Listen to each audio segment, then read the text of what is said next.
When people play soccer, or basketball, or hockey, you have two teams. Let's say Team A defeats Team B, or Team B defeats Team A. In both cases, there's a winner and a loser. And the winner get the praise, and the losers give credit to the winners. And at the end, everyone shakes their hand and goes home. That's a game. And the winners, they get a trophy or some kind of token of victory, and they can keep it as a memory. Now, when it comes to games, whether it's in sports or whether it's playing chess or when it's playing video games, we understand how this works. There is a goal, and everyone wants to achieve that goal, but only one individual or one group can get the goal, can get the outcome. So people use the resources to obtain the outcome, and the one that obtains the outcome is the winner. And the only reason he or she or the group are the winners or is the winner is because others don't have the outcome. So the outcome is only a prize in the context of the game. Outside of the game, the outcome is just an outcome. But outcome is only valuable and it's only a prize because it has been agreed upon that it's a desired outcome. So that's how games work. That's how soccer works, how chess works, that's how video games work. We understand it.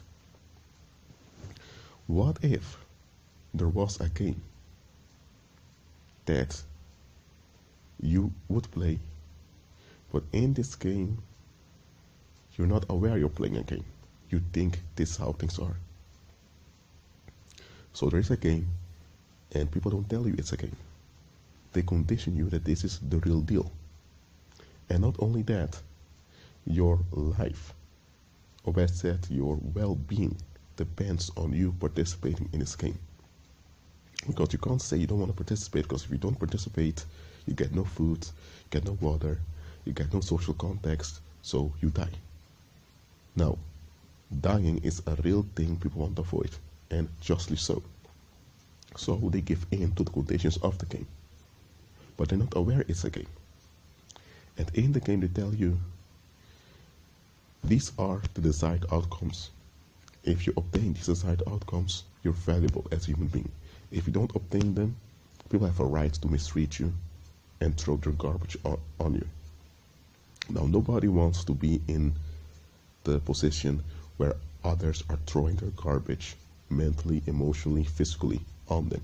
Nobody wants to be the target of violence because people want safety. So, the threat of violence triggers you into wanting the desired outcomes. Okay?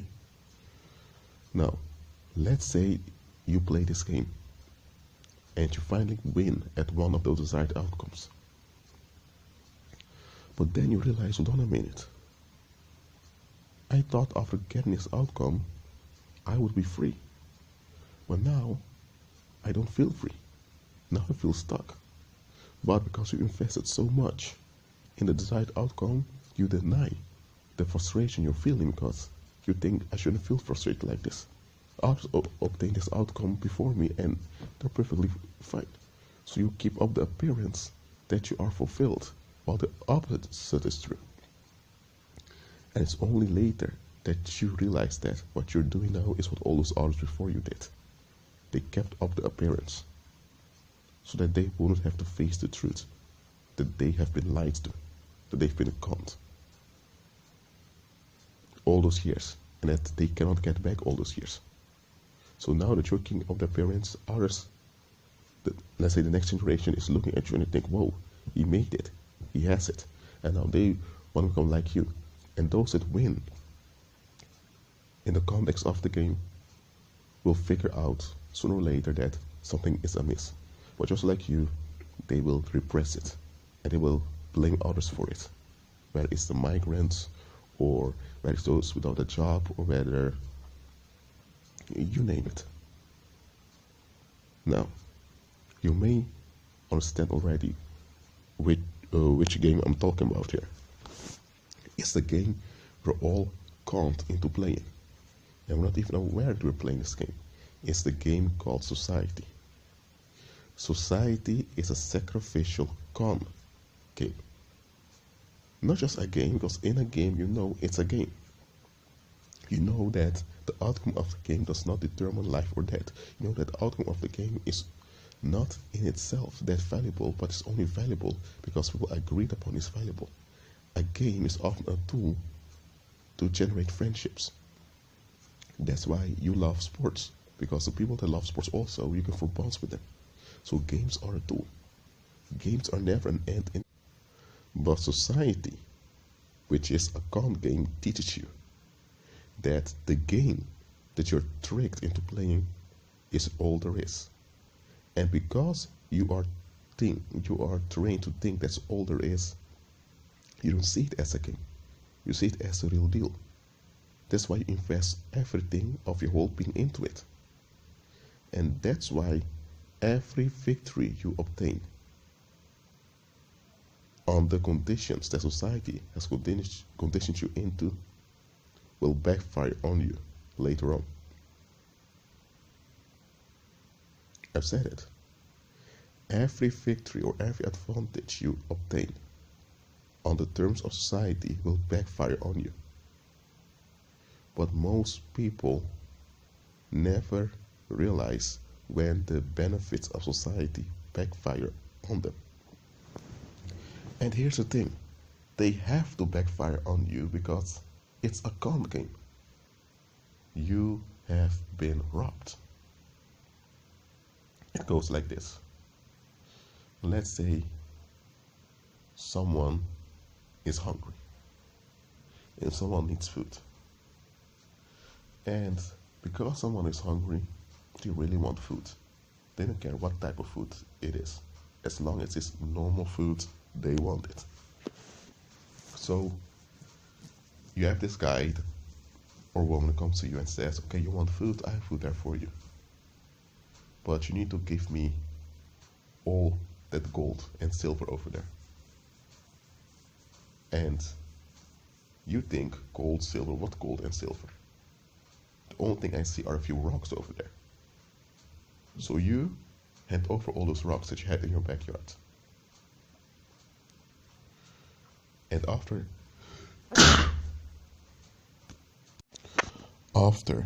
you hand over all those rocks, you feel relieved because you got food in your stomach.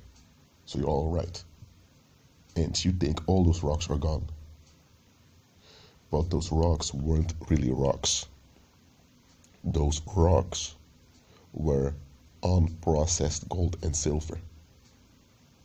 But you were not aware of it. You only saw them as rocks, so you willfully and willingly transferred them just to get food in your stomach. So after a while, you feel that something is amiss, but you can't explain what it is. You can't explain why you feel like that. Because you think, I have food in my stomach, so things should be alright. But you feel as if you've been robbed. The fact is, you have been robbed. Due to your lack of understanding, you were tricked into transferring your wealth in order to obtain systematic relief. And that is what this con game called society is doing to you. It tells you to hand over your value, your God-given value. And in return, you get approval to exist. But here's the thing, society, which is not even a real being, society is a fear construct that people enact. Society doesn't have the authority, nor the jurisdiction, nor the ability to approve, nor reject, or decline your existence to begin with. But you are tricked into thinking society has the right to deny or approve your existence. Through violence, you are conditioned into thinking society has this right. And that's your fault when society turns on you. So You are distracted from this threat by the celebrity culture or by religion or by whatever forms of distraction society throws at you.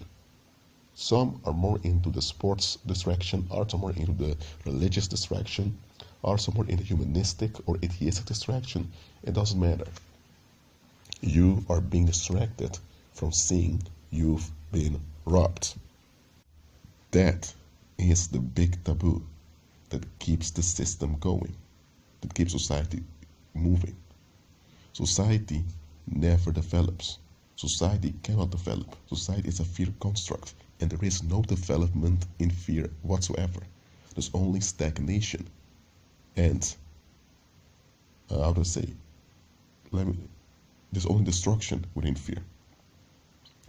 But the destruction that the fear construct called society brings to you is halted, it's hindered by the space of relief you get.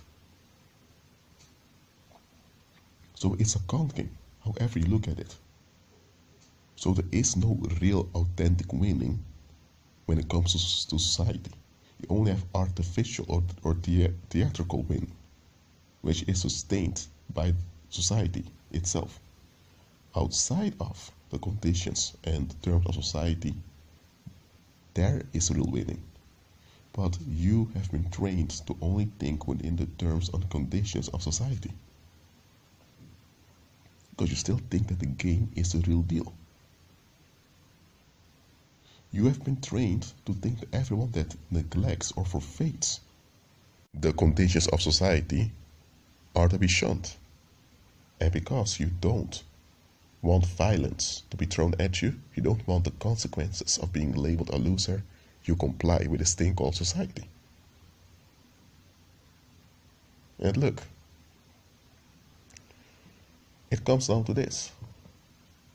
Common people, or you can call them worldly people, they don't want to face things. They want to be left alone, they want to be relieved. But this collective relief is not possible. They have to deal with things. But then Satan comes. And Satan with his demons, through their worshippers, the Apollonists, or the shadow government, or Illuminati, however you want to call them, they offer this collective relief to the masses. They trick the masses into thinking they can avoid life altogether and at the same time enjoy life. Listen what I'm saying here.